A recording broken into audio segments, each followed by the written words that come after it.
Hey guys, this is my Karcher 1900psi pressure washer we got from Costco in the fall of 2018.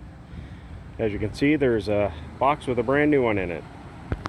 So what had happened with the original pressure washer is when you're trying to turn it on, it wasn't doing anything. We were still getting a green light on the power supply.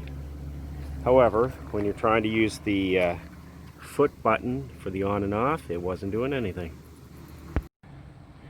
So we contacted the company, and within a few days we had to send out a rapid replacement form, and they actually sent us a new Karcher pressure washer. Now the bonus is the original one was 1900 psi. The replacement is actually 2000 psi. So the original one lasted just over a year and a half.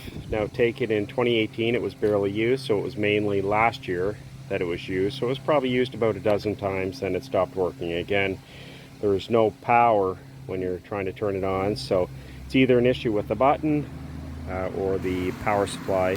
Again, we are still getting a green light though. Other than that, not being able to turn it on, the pressure washer actually worked great.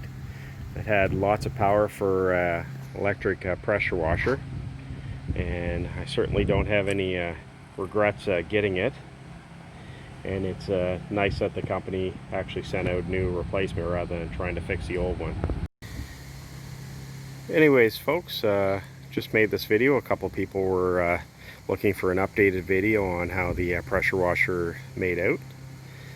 Again, if you have any questions or comments, make sure you post them below, and I'll do an update video maybe in the fall and see how the new one's actually making out. So hopefully that lasts a little longer than the old one.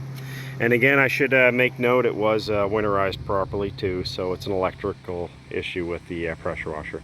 Anyways guys, thanks for watching. Make sure you like, comment, and subscribe. Take care.